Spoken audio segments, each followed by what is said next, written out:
C'est l'heure de votre émission, le débrief. Merci de nous rester fidèles. Bienvenue pour décortiquer ensemble l'actualité liée au continent.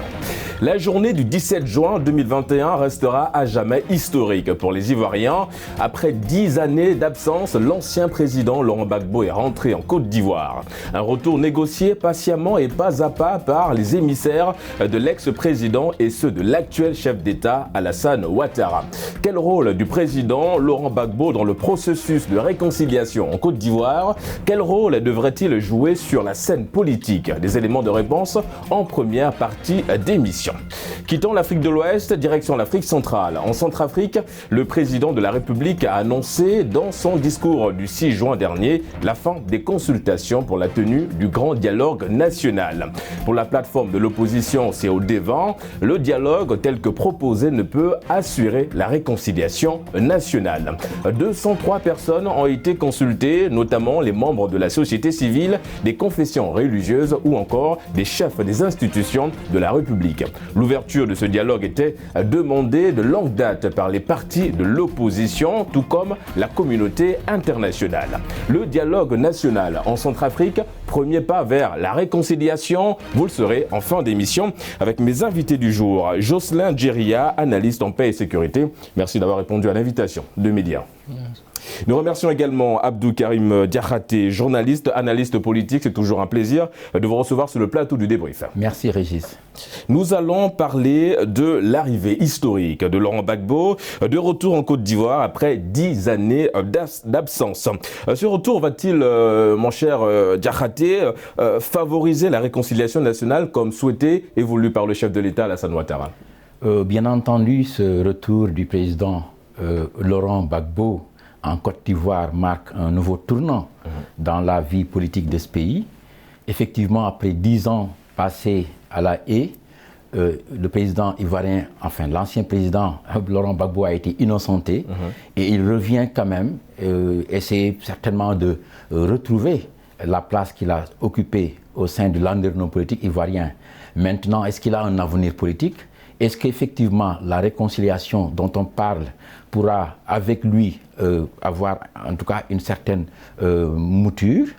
Attendons les prochains jours pour être édifiés, mais déjà on a pu voir depuis l'arrivée donc de Laurent Gbagbo en tout cas des signes annonciateurs d'un nouveau paysage politique ivoirien, si l'on peut dire. Parce que quelque part, il a commencé déjà à discuter avec la classe politique et on verra véritablement du côté du pouvoir ivoirien ce qui sera fait pour que cette réconciliation puisse avoir lieu. En parlant de réconciliation, mon cher Djeria, quel rôle l'ancien président ivoirien Laurent Gbagbo pourrait-il jouer sur la scène politique pour justement emmener ce pays vers cette réconciliation nationale? Bon, le président Laurent Gbagbo n'a pas quitté le pouvoir, comme on le dit, de manière très démocratique. Il y a eu un coup d'État, il y a eu des rapports de force. Et ce n'est pas la rue qui l'a chassé. Donc, il a quand même su garder cette popularité-là, ses militants. Et vous pouvez le remarquer, le jour où il rentrait, le 17, c'était pas seulement que la Côte d'Ivoire, mais c'était toute l'Afrique qui était là et qui suivait l'arrivée du président. Arrivée historique. Voilà, et puis il y avait des gens qui suivaient aussi avec les applications, le tracking, où est-ce que c'est arrivé, où est-ce que l'avion est. Par exemple, j'ai un ami burkinabé qui a posté, il dit voilà, je suis dans mon champ, je viens de voir l'avion du président Gbagbo passer. Bon, on en a rigolé, mais c'est juste pour relever à quel point c'est un personnage politique très populaire. Donc, sa base de popularité lui servirait de force parce que c'est une force pour pouvoir vraiment s'asseoir et pouvoir faire partie des négociations et surtout du processus de réconciliation en Côte d'Ivoire. Processus de réconciliation en Côte d'Ivoire, mon cher Karim. Est-ce que ces longues négociations entre pouvoir et émissaires de l'ancien président sont de bon augure pour la suite justement de cette réconciliation-là? On peut le penser, même si ce ne sera pas facile, évidemment, parce qu'il y a quand même un lourd contentieux entre les deux hommes, entre donc le président Alassane Ouattara et donc le président Laurent Gbagbo. Contentieux parce que déjà le président Laurent Gbagbo, même s'il a été innocenté par la Cour pénale internationale, a quand même un problème avec la justice ivoirienne. Exactement. Il a été condamné à 20 ans avec une forte amende de 550 millions d'euros. Et cela va certainement un peu jouer dans ce qui va être un peu le deuxième round, donc après cette libération. Il va de soi que les hommes vont se parler certainement. Et de toute façon, le président Laurent Gbagbo va essayer de retrouver donc la place qu'il a occupée, donc on l'a dit, dans le landerneau politique. Mais en cela, il a d'abord son parti à reprendre, un parti qui est divisé, le Front populaire ivoirien. On en parlera tout au long de cette émission. Et également, il y a, donc je parlais du lourd contentieux avec la justice, il y a encore en fait la volonté du pouvoir, soit de le gracier ou de l'amnistier pour qu'il puisse jouer véritablement un rôle dans la vie politique ivoirienne. Alors, une réconciliation nationale passe d'abord par une réconciliation entre les deux chefs d'État ivoiriens, clamaient les partisans du FPI. Avec ce retour de Laurent Gbagbo, est-ce qu'on peut justement, pour se rapprocher un petit peu de l'analyse de notre ami Diakhaté, est-ce qu'ils ont fait un premier pas, chacun vers l'autre? Bon, moi, je pense seulement que monsieur Laurent Gbagbo, c'est un homme qui craint Dieu.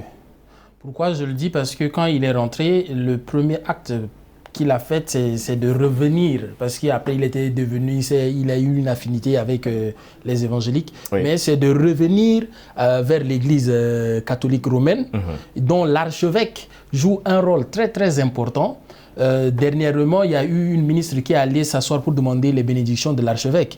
Donc, je pense qu'étant un homme qui craint Dieu et dont l'une des premières actions est de se rapprocher de l'Église, je suis convaincu qu'il a déjà dans son cœur cet élan de pardon, d'injustice qui lui a été causé d'une part, mais d'autre part aussi, je suis confiant que l'Église catholique romaine, l'archevêque, puisse vraiment être au milieu des discussions pour amener les deux hommes ensemble pour le bien-être de la Côte d'Ivoire. Le bien-être de la Côte d'Ivoire. Mon cher Diakhaté, dans une interview en fin octobre accordée à nos confrères de TV5 Monde, Laurent Gbagbo a joué la carte de l'apaisement. Est-ce que cela ne l'aide pas un petit peu à se rapprocher, comme on disait tout à l'heure, du chef de l'État, Alassane Ouattara, aller dans la même vision, l'apaisement?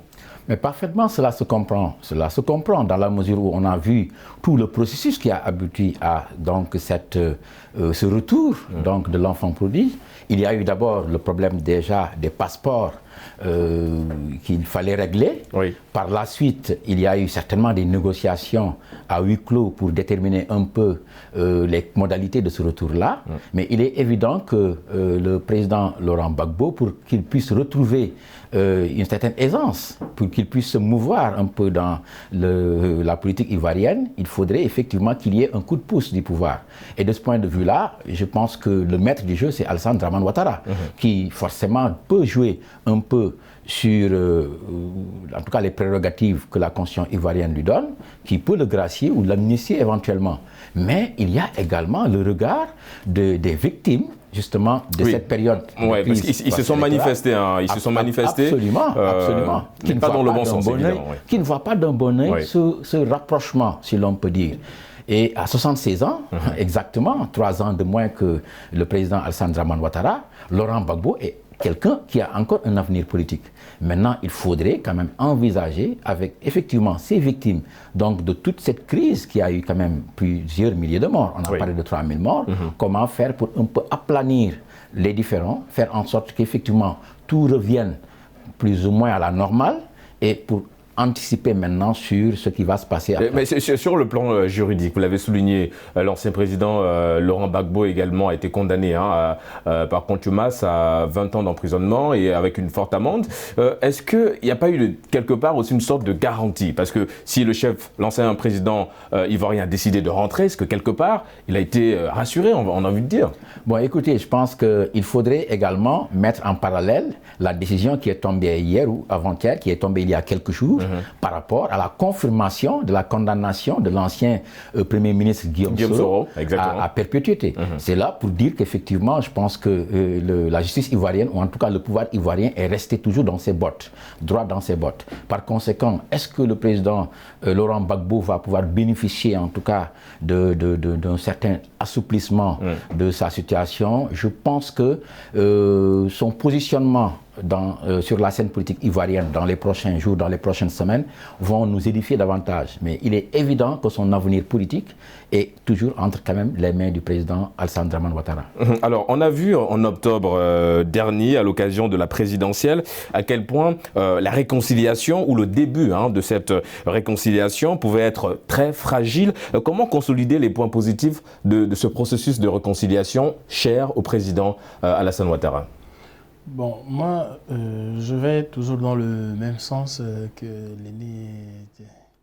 Et ce que je dirais, c'est qu'il a presque tout dit dans ce sens, c'est que aujourd'hui, les cartes sont principalement entre les mains du président Alassane Ouattara qui détient le joker. Donc, c'est à lui de savoir comment jouer avec ce joker qu'il a en main. Donc, il peut à tout moment se dire que oui, nous voulons effectivement la paix, et pour qu'il y ait la paix, nous allons amnistier ou gracier tous les partisans, voilà. les partisans de Laurent Gbagbo et Laurent Gbagbo lui-même. Pas seulement Gbagbo, mais juste tous les acteurs politiques. Exactement. Qui à un moment ont eu des bibis avec le pouvoir en place et qui ont été condamnés. C'est plus de 20 personnes qui ont été condamnées, et chaque personne est condamnée à verser au moins 1 milliard à l'État ivoirien. Donc, je me dis que pour que ce processus-là puisse avancer, effectivement, le président peut jouer sur les prérogatives constitutionnelles. Et une fois réunis, ils peuvent maintenant s'asseoir ensemble et dire que bon, nous avons le passé, nous avançons, mais en même temps, nous allons aussi pas seulement amnistier tout ce beau monde-là, ou gracier, mais nous allons aussi dédommager les familles des victimes. Voilà, donc pour que tout le monde puisse avoir le cœur léger, on dédommage les familles des victimes, on amnistie ou on gracie, et puis après on organise une conférence si possible. Ça dépendra maintenant de la volonté du président et des forces vives de la nation ivoirienne, mais ils vont décider de quel cadre est-ce qu'ils vont s'asseoir et discuter, voilà, pour pouvoir repartir sur de bonnes bases. En parlant de repartir sur les bonnes bases, vous avez également parlé de ce projet qui est très cher, c'est la réconciliation. Est-ce que, mon cher Karim, cette réconciliation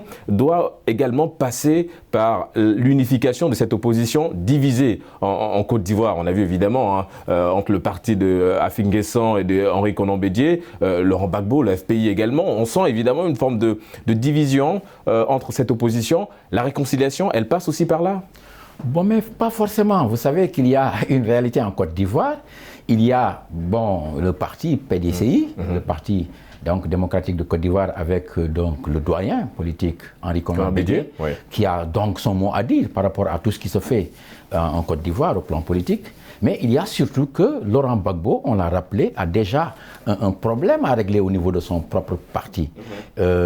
Déjà, Mme Simone Gbagbo reste toujours la vice-présidente du Front populaire ivoirien. Il y a également le Front populaire ivoirien de Pascal Afin Guessan, avec donc tout ce que cela comporte comme, disons, division. En fait, c'est un clan qu'il faut réunifier. De ce point de vue-là, Gbagbo peut-être peut avoir toutes les cartes en main, parce que véritablement... C'est le chantier qui attend le président Gbagbo en ce qui concerne le FPI, parce que vous l'avez souligné, il retrouve son parti politique, mais très fragilisé. Absolument. Je pense qu'il y a déjà un effort à faire pour que les cadres historiques du FPI puissent revenir à la même table que Pascal Afin Guessan et tous les autres. Il y a donc une déchirure un peu à revoir, et il y a également une projection vers le futur. Parce que de toute façon, Laurent Gbagbo, avec ses 76 ans, on l'a rappelé, fait quand même partie des mammouths politiques ivoiriens. Il y a une nouvelle génération donc à promouvoir, et de ce point de vue-là, il y a un travail énorme à faire. Il faut faire en sorte que les militants donc, du FPI originel puisse se retrouver avec donc tout ce qu'il y a eu comme propos déplacés. On l'a vu quand le président Afi N'Guessan se présentait à la présidentielle, à l'élection présidentielle, il y a eu véritablement beaucoup de propos entre les tenants donc, de sa ligne et ceux qui étaient restés encore fidèles à Laurent Gbagbo. Par conséquent, il y a donc ce travail à faire. Et de ce point de vue-là, je pense que l'autre partie de l'opposition ivoirienne va peut-être regarder, non pas, disons, impuissante, mais quelque part, ce n'est pas, en fait, une implication, par exemple, du PDCI qui va changer quelque chose. La réconciliation nationale importe pour tous les Ivoiriens, il est vrai, mais en premier lieu, c'est peut-être le président Alassane Dramane Ouattara qui va en tirer tout le bénéfice. Il a mis en place, donc, un ministère dirigé par Kakabe, qui va certainement jouer en tout cas le rôle de rassembleur de ce point de vue-là. Mais encore une fois, Laurent Gbagbo a véritablement un travail de réunification à faire d'abord, avant d'aller vers la grande réconciliation. Exactement. Il faut commencer à, on va dire, à reconstruire, hein, comme vous l'avez dit, ce parti politique, le FPI. Mon cher Djeria, faut-il également voir la présence de Laurent Gbagbo et le retour possible de Charles Blé Goudé comme une forme de renaissance du FPI? Pas absolument. Pas absolument, parce que le FPI est en ébullition actuellement. L'ancien président de la République a lancé une procédure de divorce.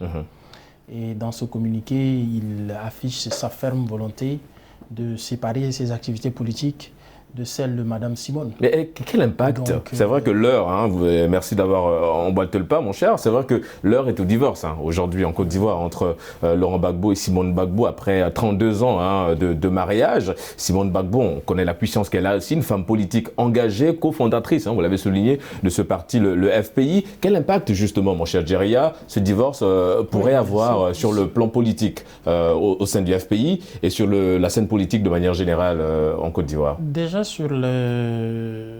c'est un peu à l'image de Nelson Mandela qui, lorsqu'il est sorti de prison, je ne sais pas si c'est tous les grands hommes qui doivent passer par là, mais lorsqu'il est sorti de prison, a annoncé le divorce avec Winnie Mandela, oui. Et les gens l'ont traité de tous les noms, bien sûr. Donc, il y a des partisans du FPI qui sont fortement engagés envers ce parti, non pas à cause seulement du charisme de Laurent Gbagbo, mais aussi à cause du poids politique de Madame Simone. Donc, aujourd'hui, lorsqu'on voit que le président Gbagbo veut se séparer de Simone, politiquement, y compris politiquement, parce que le communiqué ne fait pas seulement d'un divorce simple, mais aussi de politique. C'est comme s'il veut totalement s'écarter d'elle, séparer sa vie de la sienne. Donc, ça a amené un remous. Un remous, bien que n'étant pas en Côte d'Ivoire, j'ai pu observer quand même sur la toile un remous des gens. Il y a certains qui sont allés même jusqu'à déchirer le t-shirt du FPI avec l'effigie du président Gbagbo pour dire que bon, si il ne peut pas être fidèle à la femme qu'il a soutenue pendant tout ce temps, est-ce qu'il peut encore porter nos idéaux? Donc, c'est déjà quelque chose de grand. Il y a une crise qui est là, qu'il faudrait gérer, qui en quelque sorte, a pris le dessus sur la crise même interne qui existait déjà. Donc là, il s'agit de la question de loyauté. Est-ce que le président Gbagbo est resté le même? Les gens se posent la question. Est-ce que l'homme n'a pas changé? Est-ce qu'il n'a pas changé de priorité? Est-ce qu'on peut toujours compter sur lui? C'est énormément de questions. Le chantier, il est alors grand, non seulement pour les partisans du FPI, mais concrètement, c'est vrai qu'on l'a dit, Djeria l'a souligné, l'impact, il va être énorme, mon cher Karim. La séparation, le divorce annoncé avec Simone Gbagbo, vous l'avez dit, cofondatrice, vice-présidente également. Comment ça va se passer, cet impact? Mais il est évident que le Front populaire ivoirien, ou ce qu'il en reste, va en pâtir, parce que quand même, compte tenu de la forte personnalité de Simone Yves Gbagbo, qui a quand même joué un rôle extraordinaire déjà dans le compagnonnage avec le président Laurent Gbagbo.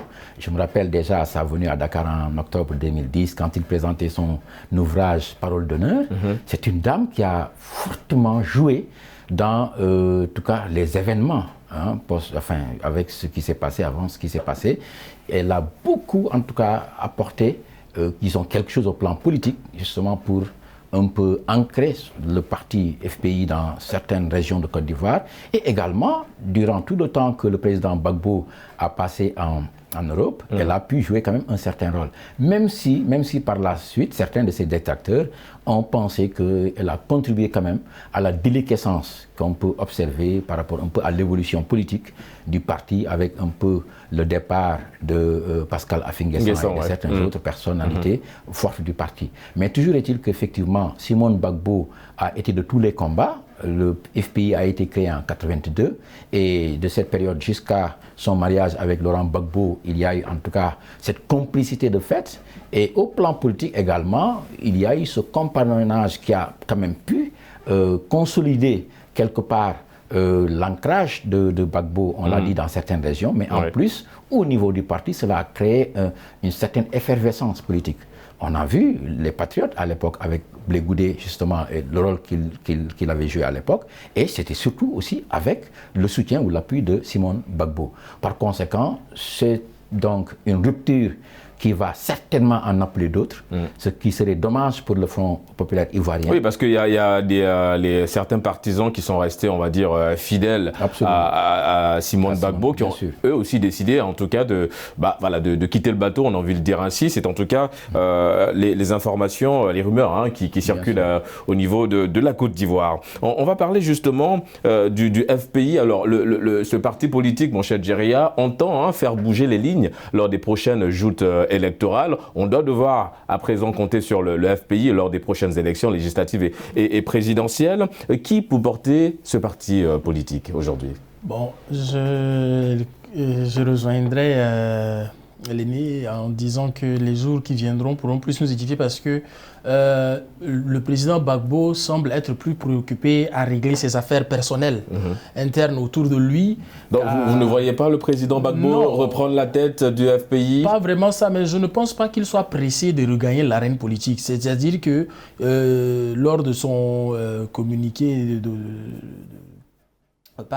son point de presse, désolé, son point de presse, il a dit que lui, il est venu, mais que le parti a un secrétaire général et le secrétaire général pourra lui faire des points et pourra décider. Donc, en quelque sorte, il est quand même resté effacé, bien qu'étant un poids lourd. Il est quand même resté un peu en retrait, sûrement aussi par respect pour ses compagnons de lutte qui étaient là pendant très longtemps. Donc, il ne peut pas dire que voilà, moi je suis de retour, dégagé, laissez-moi prendre, ça risque de prendre les rênes, ça risque de frustrer aussi. Donc là, je crois qu'il est là, il est en retrait. Et puis, il y a bientôt, je ne sais pas, Blé Goudé aussi, qui est resté très fidèle au président Laurent Gbagbo. On ne sait pas si... Est-ce qu'il va décider de voler de ses propres ailes ou bien il va toujours décider de rester à côté de son mentor et peut-être qu'il serait, comme étant jeune et dynamique et mobilisateur, le choix du FPI. Mais déjà, il y aura plusieurs FPI. Il y en a deux, mais maintenant, moi, je compte le troisième FPI parce que Mme Simone aussi va se retirer et elle a quand même une très grande base. Oui, elle a encore des tentacules énormes en Côte d'Ivoire sur la scène politique. Ça fera que le FPI en tant que tel, peut-être avec l'énergie du président Gbagbo et sûrement, s'il est sage, il se ferait assister par Blé Goudé, son compagnon de lutte, pour pouvoir redynamiser ce parti et intégrer les jeunes. Parce que si vous voyez bien, la plupart des cadres du FPI sont quand même des personnes âgées, c'est des seniors. Donc il va falloir d'abord redynamiser, en plus de... Parce que l'unification du FPI, je pense que c'est très délicat de parler de ça, mais de la position même du président Gbagbo, ou bien de qui est-ce qu'il porterait les couleurs, je pense que pour le moment, c'est quelque chose qui n'est pas encore palpable. Et le président Gbagbo semble faire un mystère dessus. Donc, même quand il a dit, voilà, le secrétaire général, M. Adou, prendra les décisions, il saura ce qu'il faudra faire, c'est juste pour dire que voilà, je suis revenu. Et puis, laissez-moi aussi, il a dit quelque part, pleurer ma mère. Et pleurer les morts. Donc, il est offline, mais c'est quand il reviendra et par rapport au gré, effectivement, de comment est-ce qu'il va s'entendre avec le président, parce qu'il ne peut pas revenir sur la scène politique tout en sachant qu'il sera saboté sans aucune garantie, sans aucune amnistie ni rien, parce que les lois de la Côte d'Ivoire sont là aussi avec un casier judiciaire qu'on lui a donné là, ce serait un peu difficile d'être... Donc évidemment, hein, beaucoup de il y a précautions beaucoup de, pour l'ancien président ivoirien Laurent Gbagbo avant évidemment de s'avancer. C'est que c'est compliqué. Très compliqué, évidemment. Alors l'ancien Premier ministre et ancien président de l'Assemblée nationale, Guillaume Soro, a été condamné par contumace à une peine à perpétuité pour atteinte à la sûreté de l'État. D'autres de ses proches ont aussi été condamnés à des peines diverses. Peut-on parler d'une réconciliation nationale sans Guillaume Soro? Mais bon, forcément, Guillaume Soro est également concerné par tout ce qui se passe en Côte d'Ivoire. Parce que de toute façon, c'est l'un des acteurs éminents de la vie politique de ces, disons, 15 ou 20 dernières années en Côte d'Ivoire. Par conséquent, sa condamnation va certainement représenter, disons-le tout net, un poids par rapport donc à cette volonté d'aller vers une réconciliation sincère. Parce que si on parle de réconciliation, c'est parce que véritablement les acteurs politiques ou bien le président Alassane Dramane Ouattara a senti quand même la nécessité de faire en sorte que tous les fils de la Côte d'Ivoire puissent se retrouver, que les gens puissent aller à l'unisson. Avec maintenant cette condamnation justement de Guillaume Soro, c'est comme si on faisait machine arrière. Il faudrait, de mon point de vue, un peu reconsidérer tout ça. On a parlé d'amnistie de grâce. Je pense que le président Alassane Dramane Ouattara a tout à gagner en faisant en sorte que véritablement on aille vers cette réconciliation que lui-même appelle de tous ses voeux. Et cela passe effectivement par, disons, une main tendue vers Guillaume Soro et peut-être revenir, donc faire abstraction de tout ce qui s'est passé. Certainement, c'est un héritage qui sera un peu lourd à gérer. Et en parlant de réconciliation, on marque une courte pause et on se retrouve dans une poignée de minutes pour la deuxième et dernière partie. À tout de suite.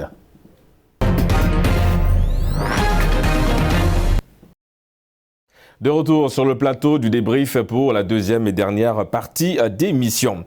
Un premier dialogue national s'est tenu en 2003. En 1998, une conférence sur la réconciliation s'est tenue en Centrafrique. Pourquoi toutes ces différentes rencontres se sont soldées par des échecs? Moi, je dirais tout simplement qu'il n'y avait pas la volonté. Les acteurs qui étaient là n'étaient pas vraiment sincères. Il s'agissait beaucoup plus d'une rencontre de façade où il fallait se serrer la main et d'avancer malgré tout. C'est beaucoup plus un forcing. Parce que lorsque la volonté y est, les gens font les concessions nécessaires qu'il faut. On ne vient pas négocier la paix pour après repartir et s'armer et occuper des territoires. Donc, ces différents acteurs qui étaient là, ils étaient venus en quelque sorte juste pour montrer leur bonne volonté à la communauté internationale. Parce que chacun essaye de tirer une certaine légitimité, de s'attirer les bonnes grâces de la communauté internationale. C'est ce qui explique aujourd'hui la descente aux enfers et ce de manière progressive de la Centrafrique aujourd'hui? Bien sûr, puisque étant de mauvaise foi, ils n'ont pas vraiment su répondre effectivement aux besoins de la paix. Parce que quand on dit on vient, on dépose les armes et le lendemain on dépose des armes et demain on achète d'autres armes et qu'on viendra déposer et puis on sait que bon, de toutes les façons on va brûler ces armes là, mais moi demain je repars si vous m'énervez. Alors que c'est pas ça. Au lieu de dire que bon, je dépose les armes et je veux vraiment qu'on avance. Et souvent il y a un dicton que j'ai pris sur la toile qui dit que si tu vois deux personnes en train de se chamailler à cause d'un 100 francs, c'est qu'une personne voulait avoir 55 francs. Et donc, je pense que c'est aussi un peu ça. Les torts sont partagés. Le pouvoir qui, dans la méfiance, ne tend pas vraiment aussi la main. Et les rebelles aussi, qui aussi, dans cette même méfiance, se disent que, attention les gars, on se fera avoir. Donc, si on salue le pouvoir en place, on a intérêt à voir si on a tous les 5 doigts en place. Donc, c'est un peu ça, c'est dans ce climat de méfiance couplé avec la mauvaise foi. Donc, je crois que cela explique largement pourquoi toutes ces rencontres se sont soldées par des échecs. Évidemment, le président Faustin Archange Touadéra a annoncé que la tenue de ce dialogue était imminente, sans pour autant évidemment donner une date. Alors peut-on parler de dialogue quand une partie de l'opposition, on va dire, est absente? Oui, mais effectivement, parce qu'en réalité, le président Faustin Archange Touadéra a manifesté effectivement sa volonté d'aller vers une concertation nationale. Mais il y a quand même des actes qui sont posés qui vont à l'encontre de cette volonté-là exprimée. Prenons le cas de l'ancien Premier ministre Firmin Grey-Brada, qui disait qu'en fait, que ce dialogue pouvait se tenir avec l'opposition, mais non pas avec les groupes armés, et dans lesquels la coalition des patriotes centrafricains représentait quand même une part assez importante. Il est évident que s'il faut donc aller vers un dialogue inclusif de tous les Centrafricains, il ne faudrait pas exclure une partie. Il faudrait faire en sorte que tous les Centrafricains, de quelque bord qu'ils se situent, puissent participer à ce dialogue-là. Oui, parce que d'aucuns parlent d'un complot en ce qui concerne évidemment ce dialogue national lancé par le chef d'État.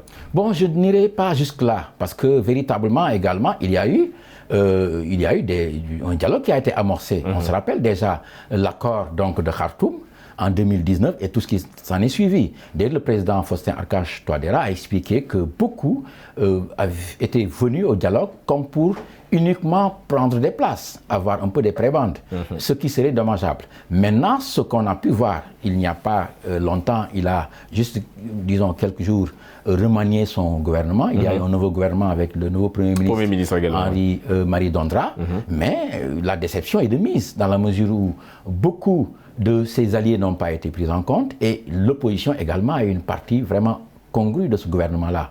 Prenons les choses comme elles sont. Il appelle au dialogue, mais dans le même temps, il ferme en fait pratiquement tous les rouages. C'est comme si on assistait à un accaparement du pouvoir par le seul parti, les mouvements Cœurs Unis, ce qui est quand même dommageable. On a pu voir des partis importants, un parti comme l'UNDP, l'Union nationale pour la démocratie et le progrès, de Amin Michel, qui avait en son temps véritablement contribué à la réélection du président Touadéra, qui n'a pas été représenté dans ce gouvernement-là. D'autres partis aussi également sont dans cette situation.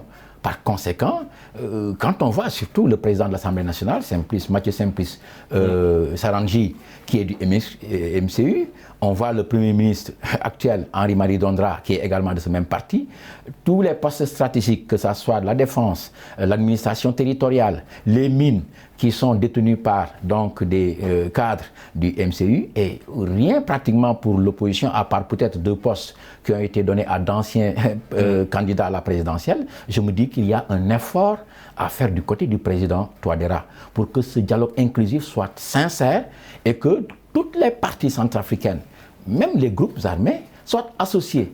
Et cette fois-ci, de manière véritablement, en tout cas très ouverte, pour que chacun puisse s'exprimer. Et voilà, on va aboutir certainement à une solution quand même durable. Et en parlant du caractère inclusif, qui reste un point très important en tout cas pour ce dialogue national en Centrafrique. Alors pour la plateforme d'opposition en Côte 2020, le dialogue tel que proposé ne peut assurer et rassurer la réconciliation nationale. Pourquoi selon vous?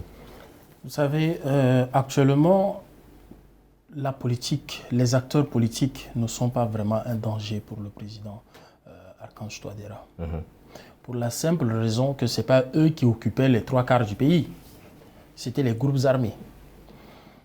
Et ces groupes armés-là sont en train d'être mis en débandade avec l'aide des paramilitaires russes. Donc en quelque sorte, étant donné que les partis politiques ne pesaient pas comme menace, et que la principale menace, qui est l'opposition politico-militaire, est en train d'être écartée. Dernièrement, il y a eu un incident diplomatique entre le Tchad et la Centrafrique, où le ministre de la Communication avait fait une sortie sur Facebook.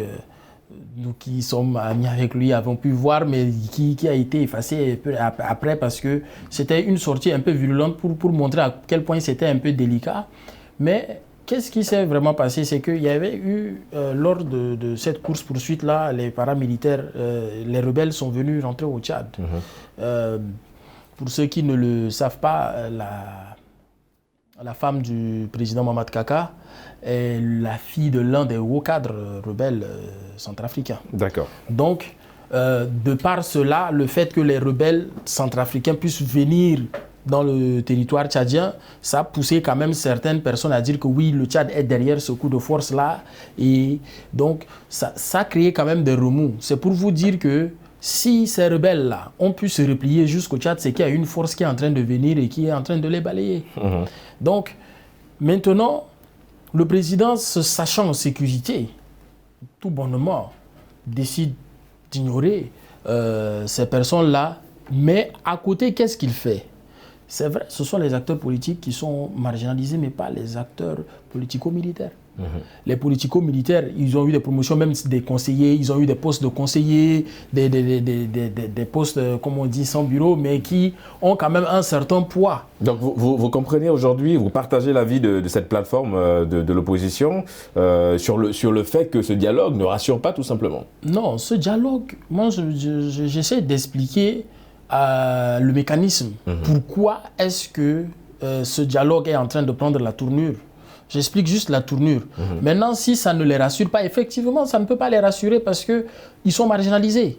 Même les alliés politiques sont marginalisés. Aujourd'hui, la menace principale de la Centrafrique, comme je l'ai dit, ce sont les groupes armés. Et si ces groupes armés ne sont plus là, le président peut se sentir... il n'est pas redevable. Il n'est redevable qu'envers son armée. Donc, il n'est pas vraiment redevable en quelque sorte, même envers ses alliés politiques, parce qu'on sait dans quelles conditions les présidentielles se sont déroulées. Un pays qui était occupé à 3/4, où on organise des élections, on sait que ce n'est pas tout le monde qui a voté. Oui. Et donc, cette petite partie, même qui est les 1/4 qui ont voté et qui lui ont donné du pouvoir, le pouvoir, c'est que les alliés ne représentent pas grand-chose. Parce qu'on sait bien revenons justement sur le point des alliés, mon cher Karim. Évidemment, on a parlé de ce point, ce caractère qui ne rassure pas nos amis de l'opposition. Jocelyn est revenu un petit peu sur les points très, très essentiels. Mais on parle également de cette plateforme de l'opposition. Est-ce qu'aujourd'hui, il faut organiser ce dialogue sous l'égide d'une médiation des instances sous-régionales ? Justement, c'est ce que réclame la COD 2020. En fait, cette plateforme de l'opposition veut effectivement y associer une médiation internationale, en l'occurrence donc la CEMAC, la communauté économique monétaire de l'Afrique centrale. C'est la solution par excellence aujourd'hui? Bon, mais vous savez, je pense que le gouvernement centrafricain, donc le pouvoir de Touadéra, a quelques raisons d'être plus ou moins réticent, dans la mesure où on a pu voir ce type de médiation contraindre certains pouvoirs à lâcher du lest, là où certainement ils ne devraient pas le faire. Mais de toute façon, la médiation internationale, la communauté internationale regarde de très près ce qui se passe. Il est évident que le président a appelé à un dialogue inclusif. De ce point de vue-là, il faudrait y associer tous les acteurs. Jocelyn, d'ailleurs, l'a bien dit. Il est évident que les politico-militaires ne vont pas ne seront pas sur le même pied d'égalité que les justes politiciens ou autres alliés du régime. J'ai pu expliquer tout de suite qu'il y a eu des partis politiques qui se sont sacrifiés aux côtés du président Touadéra pour sa réélection et qui n'ont pas été payés en retour. Par conséquent, l'autre partie de l'opposition qui a pris les armes contre le pouvoir n'a aucune chance véritablement de pouvoir, en tout cas, participer à ce dialogue-là. Mais ce dialogue est une nécessité. On a pu voir ce qui s'est passé avec l'accord de Khartoum, on l'a rappelé. Exactement. Et c'est un processus qui, depuis 2013, est en train de prendre une autre tournure. On a pu voir tout ce qu'il y a eu comme mort. On a parlé de plus de 3000 morts. Par conséquent, il faut tourner la page de toute cette période trouble de la Centrafrique et placer le pays sur les rails du développement, d'un développement inclusif où tous les Centrafricains auront leur part. Maintenant, avec la donne, avec la CPC, dirigée par l'ancien président François Bozizé, et tout ce qui s'ensuit comme offensive armée et les réactions des paramilitaires russes qui viennent aider un peu le pouvoir de Touadéra, il est évident que la population centrafricaine, le peuple centrafricain a encore des jours sombres devant lui. Ce qui n'est pas normal. Ce qui n'est pas normal. Par conséquent, la concertation nationale est un pas important. Le président a rappelé, vous l'avez dit tout à l'heure, que tout était en place. Plus de 200 personnes de toute obédience ont été consultées, des religieux, des acteurs politiques et autres. Mais il est évident que si les groupes armés ne participent pas à ce dialogue, on parlera toujours de dialogue, quelles que soient par ailleurs les victoires militaire sur le terrain, il y aura toujours un Centrafricain qui, quelque part, se lèvera contre le pouvoir de Bangui. Et en parlant de rebelles, du groupe rebelle, alors un dialogue national qui va se tenir, le chef d'État n'a pas précisé encore la date de ce dialogue national, mais un dialogue national qui risque de se tenir dans un climat d'insécurité, parce que vous l'avez souligné, il y a encore des manifestations en ce moment en Centrafrique. Est-ce que le chef de l'État, Archange Touadéra, a quelque part un petit peu occulté l'aspect sécuritaire? Non, il ne l'a pas occulté, sinon il ne ferait pas appel aux paramilitaires russes. Il ne compterait pas sur les Rwandais. Il ne compterait pas sur les forces casques bleus. Aujourd'hui, moi, ce que je dirais, c'est que le président Archange Touadéra doit se rendre compte que le peuple centrafricain est debout. Pourquoi je dis cela? Parce qu'il n'y a pas longtemps, les gens qui étaient hier les ennemis d'hier, c'est-à-dire que les chrétiens et les musulmans, ont organisé une marche. Ils ont organisé une marche où ils sont tous sortis pour demander la paix. Qu'ils veulent que la paix règne dans le pays. Donc, le peuple centrafricain est debout. Le peuple centrafricain veut que cette réconciliation ait lieu. Mais là, ce sont les égos surdimensionnés des uns et des autres. Il y a trois parties prenantes de manière en dehors de la société civile. Nous avons les politico-militaires, nous avons les partis politiques et nous avons le pouvoir en place. Et ces trois-là ont tous les trois des égos, c'est-à-dire que comme il dit, on va exclure les politico-militaires, alors que non, les partis politiques aussi disent que voilà. Donc, ils se regardent tous en chien de faïence. Donc, il faudrait vraiment qu'ils s'asseyent ensemble et se disent qu'est-ce qui est nécessaire pour la Centrafrique. Écoutons la voix du peuple et faisons en sorte que nous pouvons satisfaire ce peuple-là. Satisfaire ce peuple. Le président, vous l'avez souligné, l'ancien président François Bozizé, il est au pays. Quel rôle pourrait-il jouer dans le fait justement de tirer, d'emmener son pays vers cette réconciliation nationale? Bon, mais écoutez, je pense que lui-même le dit. Il dit qu'il est engagé dans ce processus-là parce qu'il a expliqué que la Centrafrique devrait quand même sortir donc de l'ornière pour aller résolument, comme tous les autres pays de la région Afrique centrale, vers un développement escompté en mettant de côté donc tout ce qui pouvait les diviser. Mais dans le même temps, dans la pratique, on se rend compte qu'il ne met pas donc en pratique. L'ancien président François Bozizé, il est devenu entre guillemets chef rebelle. Oui. Et cette fois-ci, c'est assez compliqué de faire confiance à l'ancien chef d'État. Oui, justement, parce que c'est dans la pratique en fait qu'on voit certains faits. J'ai rappelé tout à l'heure la mise en place du nouveau gouvernement et pratiquement on sent un peu que le mouvement Cœurs Unis, son parti, s'est accaparé de pratiquement tous les postes et il n'y a pratiquement rien, même pour ses alliés. Par conséquent, on ne peut pas penser à une opposition, surtout armée, qui revendique le pouvoir. Maintenant, quel rôle il peut jouer? C'est qu'en fait, qu'il fasse un peu plus preuve de bienséance, qu'il accepte de tendre encore la main, la politique de la main tendue, aller résolument vers un dialogue sincère et faire en sorte que déjà avec ses alliés, il y ait véritablement un climat de confiance qui soit rétabli. Et que également il accepte que son parti n'est pas quand même la seule composante politique en Centrafrique. Oui, mais il avait déjà demandé à rencontrer le président Archange. Il n'y a pas eu de suite, on va dire, favorable à cette demande du président Bozizé, qui était, on va dire, un petit peu revanchard, vu que son dossier de candidature a été rejeté lors de la présidentielle. Est-ce que aussi ce dialogue-là passe par la rencontre des deux chefs d'État? Bon, écoutez, au-delà même des deux personnalités, je pense qu'en fait, un dialogue inclusif exige la participation de tous, ou bien, disons, l'implication de tous. Qu'on le veuille ou non, l'ancien président Bozizé dispose encore d'une certaine force de frappe. C'est un ancien président, de surcroît, donc, porté par des groupes rebelles. On parle d'une quinzaine de groupes, sinon de 14 ou 15 groupes armés, qui ont encore une certaine force de frappe. Même si, quelque part, il y a ces offensives menées contre ces groupes-là par donc, l'armée, les FACA, l'armée centrafricaine aidée par les militaires russes. Mais il va de soi que seul un dialogue inclusif sincère pourra, disons, ouvrir la voie d'un réarmement moral déjà du peuple centrafricain, pour que les Centrafricains eux-mêmes sentent la nécessité d'aller à l'unisson vers le progrès, tant escompté. Jocelyn vient de le dire, une marche co-organisée par des musulmans et des chrétiens symbolise véritablement l'unification de ce pays. L'unification est possible. Il faudrait maintenant que le pouvoir joue pleinement son rôle en allant vers donc tous les acteurs qui peuvent y contribuer. Et de ce point de vue-là, la médiation internationale doit être la bienvenue dans la mesure où l'Union africaine, disons la sous-région Afrique centrale, et donc tous les mécanismes qui peuvent contribuer donc un peu à ramener la paix des braves, soient actionnés pour que véritablement on aille vers ce dialogue inclusif. Alors, l'avenir se construit aujourd'hui en tenant compte du passé.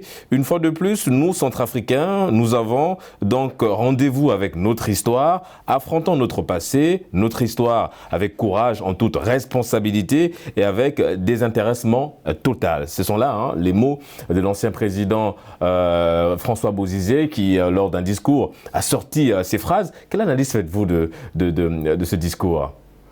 Moi, je pense qu'au risque d'aller un peu plus fort, que le président François Bozizé a besoin d'une délivrance.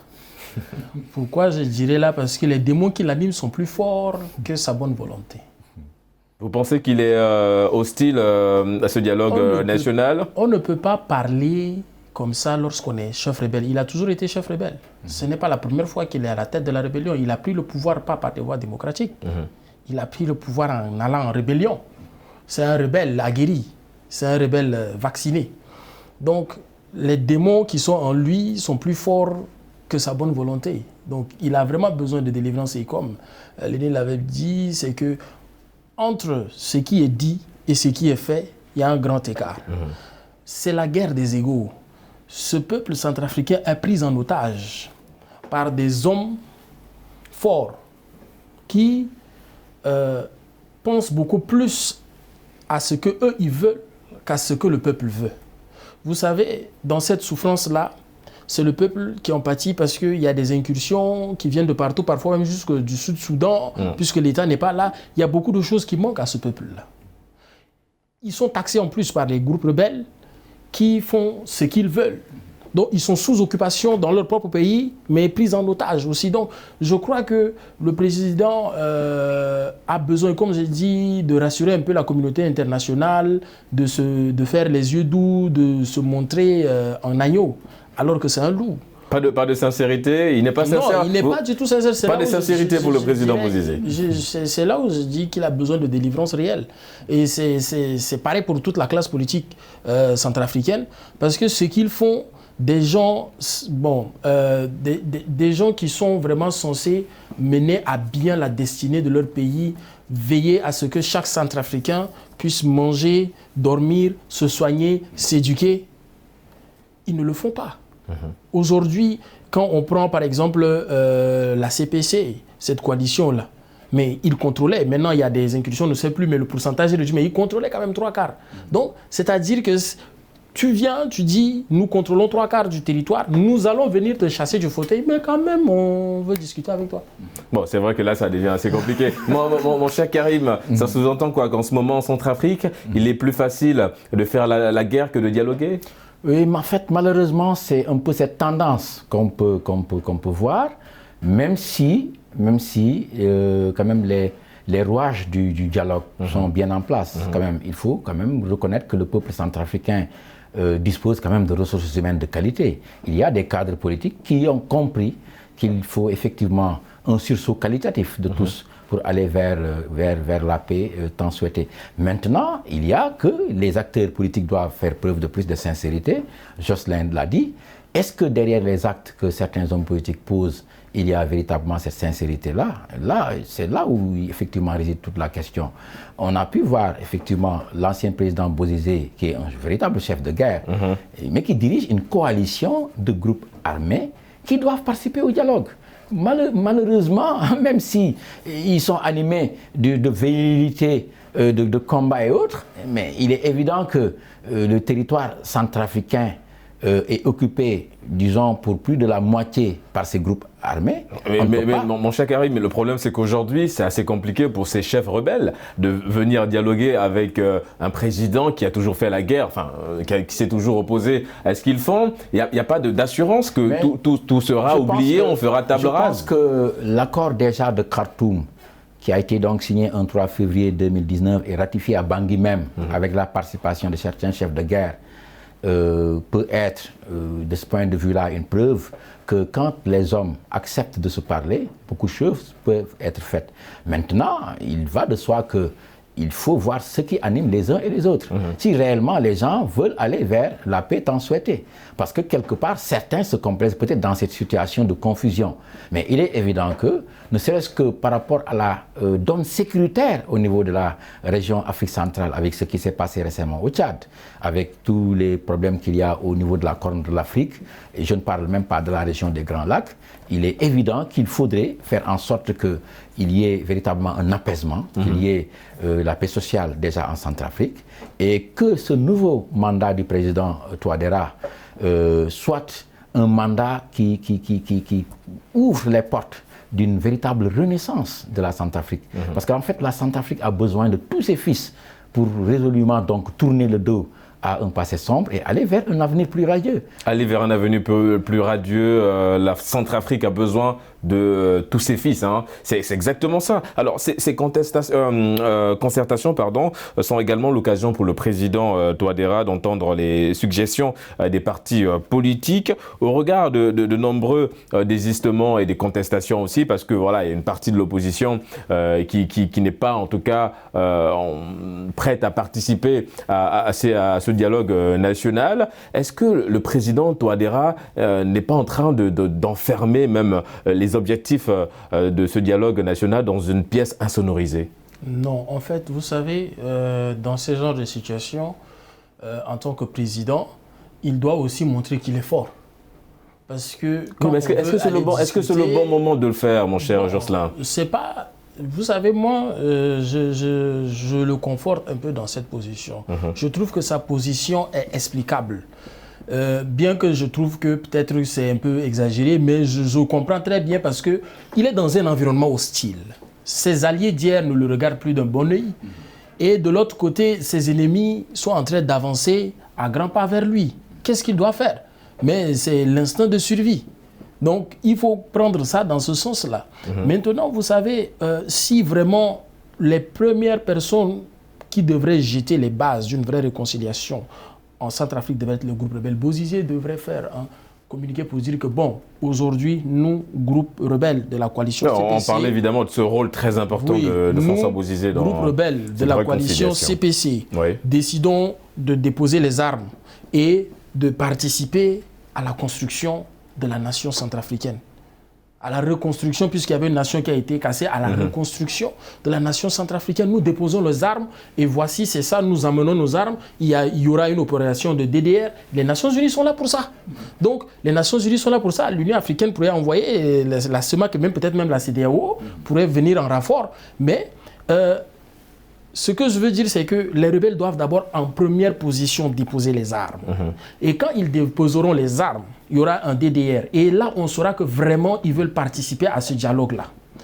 Il y a une petite histoire où on dit que Sankara, lorsqu'il devrait aller faire un discours en France, on lui a dit qu'il va falloir laisser entrer sans armes. Il dit que lui, mais il est militaire, sans armes, il n'est pas militaire. Donc, les militaires sont trop réticents à déposer les armes. De manière, c'est naturel chez eux, parce que sans ça, ils se disent que bon, ok, et si on fait ça, et puis après, on nous tue tous.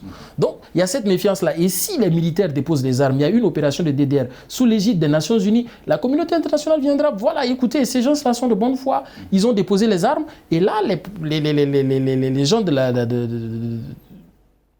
la classe politique aussi devraient, entre-temps, s'associer avec la société civile pour faire des campagnes, pour expliquer à la population pourquoi ils vont négocier avec ces rebelles à qui ils ont dit vous n'avez plus le droit de participer aux négociations. Ils doivent expliquer. Les négociations, je suis obligé de vous interrompre, mon cher Jocelyn. Hein. Nous sommes arrivés au terme de cette émission.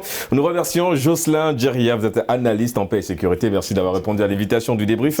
Nous remercions également Abdou Karim Diakhaté, journaliste, analyste politique. Merci d'avoir répondu à l'invitation du débrief. C'est la fin de cette émission. On se donne rendez-vous la semaine prochaine pour un autre numéro. D'ici là, n'oubliez pas, quoi qu'il arrive et quoi qu'il advienne, gardez le sourire en compagnie de nos programmes.